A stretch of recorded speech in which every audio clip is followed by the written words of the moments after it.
નમસ્કાર મિત્રો, આપણે યુટ્યુબ ચેનલમાં આપનું હાર્દિક સ્વાગત છે મિત્રો। દેશ અને દુનિયાભરના તમામ તાજા સમાચાર સૌથી પહેલા જોવા માટે અત્યારે સબસ્ક્રાઇબ કરી લેજો મિત્રો। ત્યારે હાલના સૌથી મોટા સમાચાર સામે આવ્યા છે। જી હા, આપણે જણાવી દઈએ કે અત્યારે ખૂબ જ મોટા સમાચાર સામે આવ્યા છે મિત્રો। વાત કરીએ તો અત્યારમાં છેલ્લા 24 કલાકમાં ગુજરાતભરમાં ખાબક્યો વરસાદ। જી હા, આપણે જણાવી દઈએ કે છેલ્લા 24 કલાકમાં ગુજરાતમાં અનેક તાલુકામાં જોવા મળી મેઘમહેર।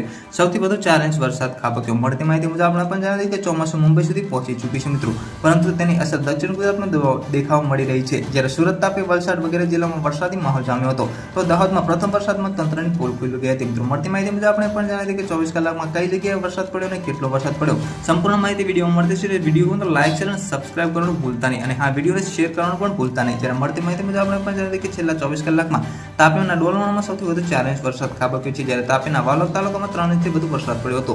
મળતી માહિતી મુજબ આપણે પણ જણાવી કે તિલકવાડા, નેત્રંગ અને વ્યારામાં 1.5 ઇંચ વરસાદ નોંધાયો હતો મિત્રો। જ્યારે વલસાડના કપરાડામાં 2 અને ધરમપુરમાં 3 ઇંચ વરસાદ નોંધાયો હતો। જ્યારે નાંદોર, ખેરગામ અને જાંબુઘોડામાં 1 ઇંચ વરસાદ ખાબક્યો હતો। જ્યારે અમરેલીના બાબરા તાલુકામાં 3 ઇંચ વરસાદ, લાઠીમાં શેણા 1.5 ઇંચ વરસાદ વરસ્યો હતો। જ્યારે વાટા, વાસંદા અને ઉમરપાડામાં પણ 1.5 ઇંચ વરસાદ નોંધાયો હતો। જ્યારે મળતી માહિતી મુજબ આપણે જણાવી કે સુરતના માંડવી અને માંગરોળ પંથકમાં પણ વરસાદી માહોલ જામેલ જોવા મળ્યો હતો। પંથકમાં માંકલ, નવેટ અને પાનેશ્વર વિસ્તારમાં વરસાદી માહોલ સર્જાયો હતો। જ્યારે વરસાદી માહોલ સર્જાતા વાતાવરણમાં કડક ઠંડી પ્રસરી હતી, જેના લઈને લોકોને ગરમીથી આશંકિત રીતે રાહત મળી હતી મિત્રો। વાત કરીએ તો ખેડૂતોની વાત કરીએ તો કાપણી કરાયેલ અને તૈયાર પાક હજી ખેતરમાં જોવાથી ખેડૂતો ચિંતા વ્યાપી છે। જ્યારે મળતી માહિતી મુજબ આપણે જણાવી કે દાહોદમાં જલવિહાર સોસાયટી પાણી ભરાતા સોસાયટીમાં આવેલ ડ્રેનેજ ઉભરાઈ હતી।